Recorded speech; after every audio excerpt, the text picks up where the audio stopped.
Bismillahirrahmanirrahim. Assalamualaikum warahmatullahi wabarakatuh. Alhamdulillahirabbil alamin. Salatullah salamullah ala toha Rasulillah. Salatullah salamullah ala Yasin Habibillah. Amma ba'du.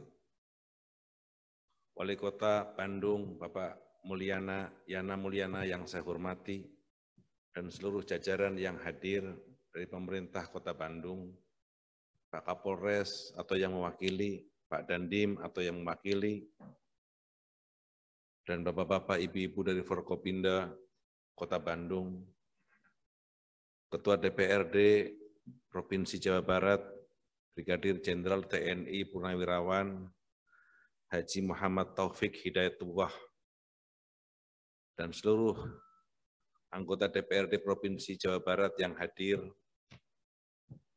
Wakil Ketua DPRD Kota Bandung, Ketua Fraksi Partai Gerindra, dan beberapa anggota DPRD Kota Bandung yang hadir, Ketua Yayasan Darul Hikam, Dr. Insinyur Haji Sodik Mujahid, dan seluruh jajaran keluarga besar Darul Hikam lainnya yang hadir, orang tua murid yang hadir, jajaran guru yang hadir, adik-adik anak-anakku yang mengikuti melalui Zoom meeting yang saya hormati dan kami banggakan, hadirin hadirat yang kami muliakan. Marilah kita bersama-sama bersyukur kepada Allah pada hari ini kita bisa berkumpul dan bertemu di tempat yang mulia ini. Peristiwa seperti ini adalah peristiwa mahal yang tidak terjadi dalam beberapa bulan kemarin, setidaknya dalam 2 tahun kemarin.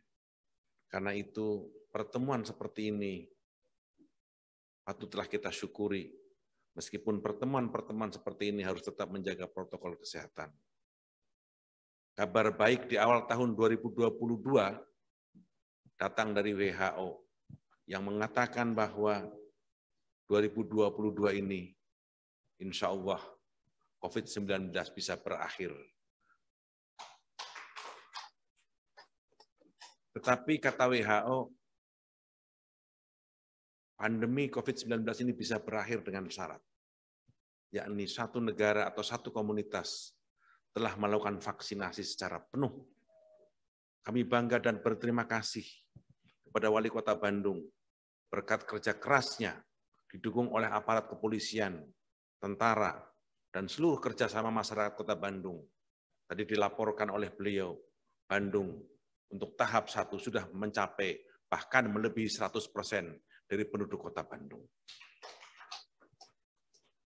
Ini satu pencapaian yang luar biasa dan saya baru mendengar ada satu pemerintah kota atau kabupaten yang melebihi target 100%. Di Bandung 105%, 110%, 100% untuk penduduk Bandung, 10% untuk penduduk yang dari luar Bandung tapi bermukim atau bekerja di Bandung. Ini satu hal yang luar biasa. Maka saya meyakini Pak Wali Kota, jangan-jangan Bandung salah satu kota pertama yang akan dikatakan oleh WHO bebas dari COVID-19. Meskipun demikian, saudara-saudara sekalian, kita tidak boleh lengah dan kita harus tetap waspada karena situasi ini bisa tetap terus akan mengancam kehidupan kita semuanya. Demikian juga dengan kehidupan pendidikan kita. Beberapa tempat di Jakarta dan di banyak kota besar dan di kabupaten, pembelajaran tatap muka 100%. Di satu sisi oleh orang tua sangat diharapkan, dan di sisi lain oleh para murid termasuk guru juga sangat didambakan. Karena sudah hampir 2 tahun mereka tidak bertemu guru-gurunya, tidak bertemu teman-temannya, tidak bertemu dengan suasana sekolahnya. Maka pembelajaran tatap muka yang baru dimulai dalam beberapa bulan terakhir sekarang ini 100% juga menimbulkan beberapa persoalan. Akhirnya beberapa tempat ditutup lagi. Akan tetapi, ini ternyata juga tidak menyurutkan semangat anak-anak kita untuk belajar. Dan tidak menyurutkan semangat para guru untuk memberi pengajaran kepada murid-muridnya. Saudara-saudara sekalian yang saya hormati, inilah yang kami sambut gembira. Maka peresmian gedung SMA Darul Hikam non-boarding di tengah kota Bandung ini adalah satu kabar gembira, di mana lembaga pendidikan hadir di tengah-tengah aktivitas tengah kota Bandung. Saudara-saudara, 2045 nanti, Republik Indonesia akan berumur 100 tahun. Anak-anak kita yang belajar di SMP, anak-anak kita yang belajar di SMA, di tahun 2040 nanti akan berumur antara 40 sampai 50 tahun.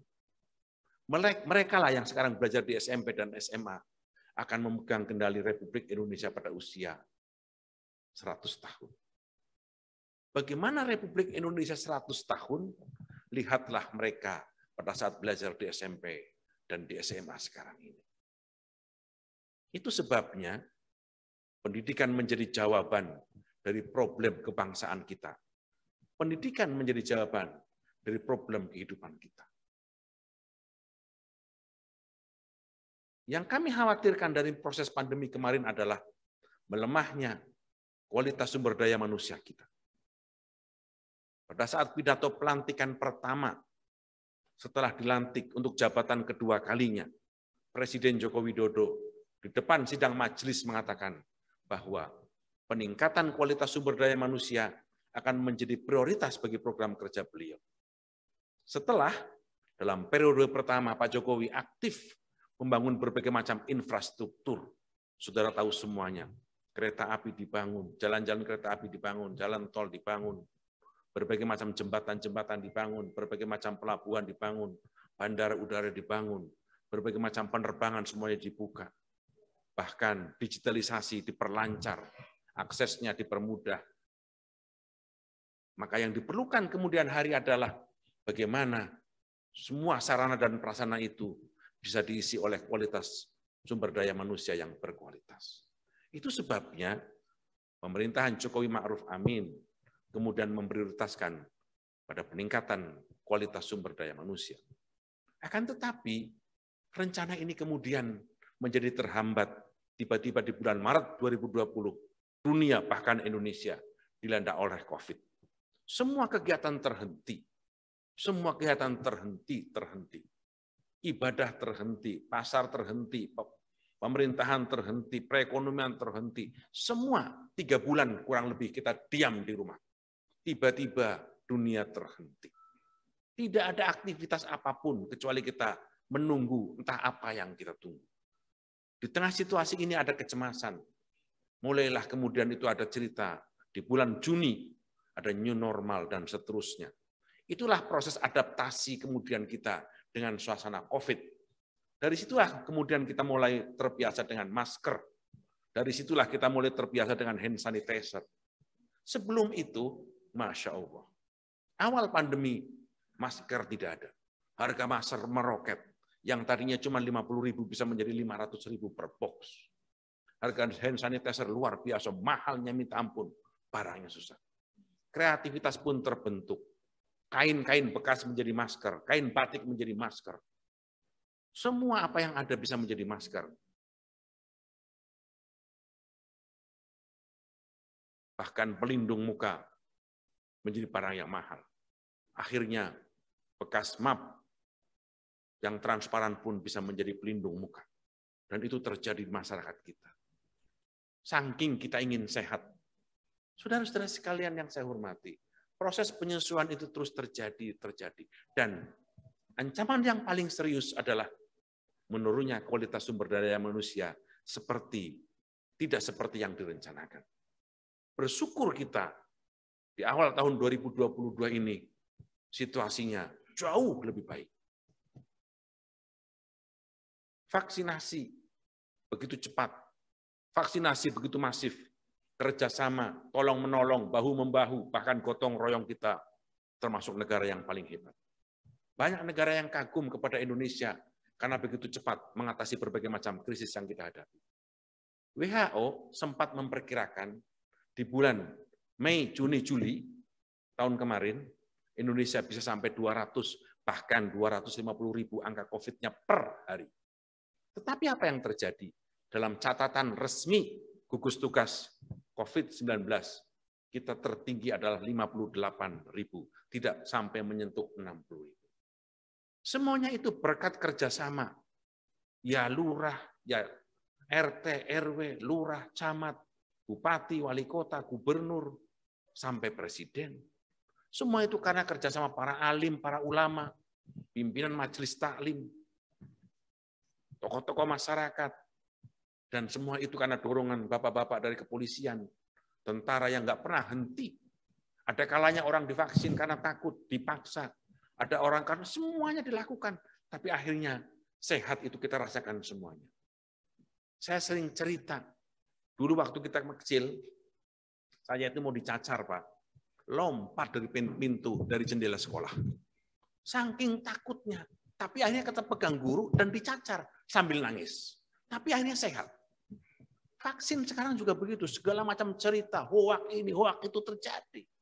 Buatan ini, buatan itu terjadi. Ya, itulah cara kita memberi penyadaran kepada masyarakat. Ada orang divaksin karena kesadaran dirinya, ada orang karena divaksin karena omongan orang lain, tapi ada yang juga karena terpaksa, bahkan dipaksa. Tapi itulah proses penyadaran, dan akhirnya kita sekarang mengalami suasana seperti ini. Indonesia sekarang, Pak, Bu, tercatat sebagai salah satu negara terbesar keempat di dunia yang melaksanakan vaksin, setelah Cina, India, Amerika Serikat, dan Indonesia. Luar biasa angka ini. Memang akibatnya biaya kita, anggaran kita tersedot habis untuk vaksin, termasuk anggaran pemerintah Kota Bandung. 2 tahun kira-kira pemerintah kota, provinsi, kabupaten, bahkan RI tidak melakukan pembangunan-pembangunan yang berarti karena seluruh potensi anggarannya disedot untuk mengatasi kesehatan kita semuanya. Sehat adalah segala-galanya. Karena itu, saudara-saudara sekalian, kita harus kembali bagaimana kita menangani atau menyiapkan sebuah sumber daya manusia kita yang bagus, yang unggul. Vaksin ini bisa diatasi karena kita memiliki sumber daya manusia yang unggul. Vaksin ini bisa kita atasi, atau corona ini bisa kita atasi karena kita memiliki kemampuan orang-orang yang terdidik dengan baik. Itu sebabnya pendidikan harus menjadi sesuatu yang terdepan. Orang tua kita, emak-emak kita, bapak-bapak kita, dulu mempersiapkan kita semuanya, saya, Pak Taufik, Pak Sodik, Pak Wali Kota, dan Bapak Ibu semuanya, didorong oleh semangat yang kuat dari orang tua kita, dengan kemampuan ekonomi yang pas-pasan. Orang tua kita ada yang pensiunan, orang tua kita ada yang guru, orang tua kita ada yang jualan di pasar, orang tua kita ada yang petani, orang tua kita ada yang nelayan, dengan penghasilan apa adanya, yang penting anaknya sekolah. Orang tuanya tidak menikmati dari hasil anaknya sekolah. Tapi hanya cukup bangga anak saya bisa jadi tentara. Tapi dia cukup bangga anak saya jadi polisi. Tapi dia cukup bangga anak saya jadi PNS. Dia cukup bangga anak saya jadi guru. Dia cukup bangga anak saya jadi pedagang, dan seterusnya. Orang tua nggak pernah bisa menikmati apa yang dinikmati oleh anaknya. Kebanggaan itulah yang kemudian dilakukan, dirasakan oleh orang tua kita. Dalam proses pendidikan pun sama. Guru yang sekarang ini mengajar di belakang murid-murid di kelas-kelas tetap akan menjadi guru. Muridnya laju terus, jalan terus. Dari SMP ke SMA, dari SMA ke perguruan tinggi, ada yang di dalam negeri, ada yang ke luar negeri. Dari perguruan tinggi ke S2, S3, nanti ada yang jadi pengusaha, ada yang jadi birokrat, ada yang jadi anggota DPR. Semuanya didorong oleh proses mengajar yang dilakukan oleh guru. Guru tetap menjadi guru. Itulah kebanggaan seorang guru. Maka guru adalah pahlawan tanpa jasa. Amal tertinggi dari seorang guru, amal tertinggi dari seorang pendidik adalah mengajarkan kebaikan, mengajarkan akhlak, mengajarkan hati nurani kepada murid, sampai murid itu punya kesadaran bahwa kebenaran itulah yang harus menjadi keberpihakannya.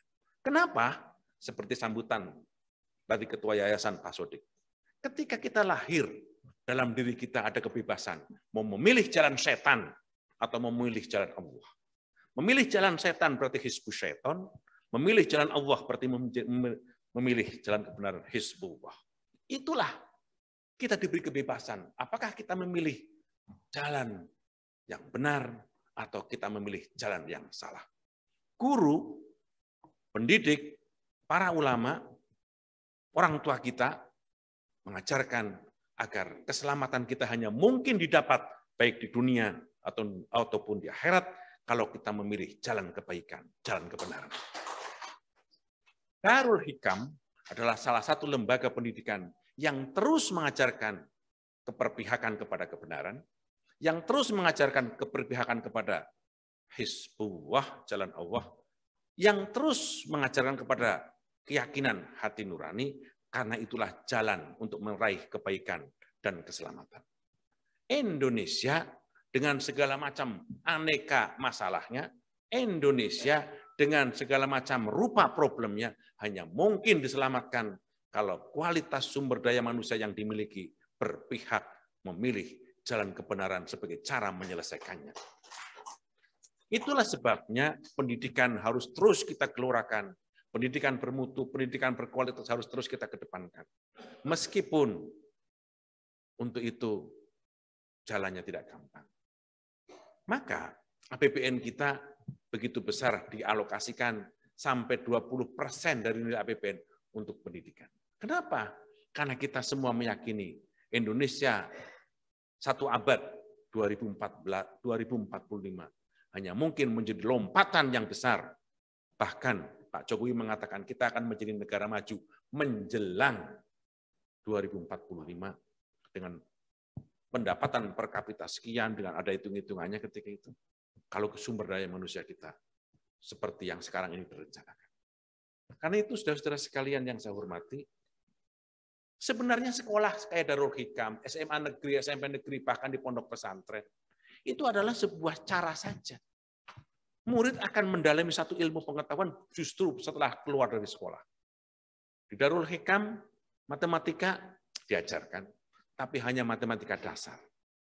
Untuk menjadi seorang yang ahli matematika di Darul Hikam, tidak mungkin dilakukan karena laboratoriumnya tidak cukup, guru-gurunya tidak cukup. Maka yang bersangkutan si murid harus terus memilih jalan matematika sebagai disiplin ilmunya, dan tugas dan tanggung jawab guru Darul Hikam adalah mendorong minat murid yang ingin mendalami ilmu matematika sebagai pilihan disiplin ilmunya.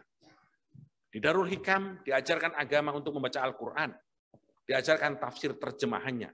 Tapi kalau seorang murid ingin menjadi ahli tafsir Al-Quran, tidak mungkin belajar terus di Darul Hikam. Dia harus keluar ke berbagai macam pondok pesantren, bahkan sampai Al-Azhar, ataupun di Mekah, di Madinah, itulah tempatnya. Tapi minat itu ditumbuhkan dari sekolah-sekolah dasar. Maka apa yang dikatakan oleh Pak Taufik, SMA adalah awal mula pemimpin itu dicetak. Pendidikan SMA adalah awal mula seorang pemimpin itu dilahirkan. Itulah sebabnya SMA sangat penting. Di Magelang ada Taruna Nusantara, tingkat SMA. Dari situlah lahir berbagai macam, saya perhatikan. Alumni-alumni SMA Magelang, Taruna Nusantara, berbagai macam pemimpin, Kapolsek, Kapolres, Dandim, Koramil, politisi, pengusaha, rata-rata dari sana. Kenapa? Digembleng dengan disiplin yang tinggi, digembleng dengan disiplin ilmu yang benar, digembleng dengan keberpihakan yang pas, sampai akhirnya dia menemukan titik temu antara situasi di masyarakat dengan kemampuan dia menjalankan ilmunya. Dan Darul Hikam serta SMA-SMA lain akan membuktikan itu. Kita semua yang duduk di sini juga yang paling berkesan adalah ketika kita duduk di SMA.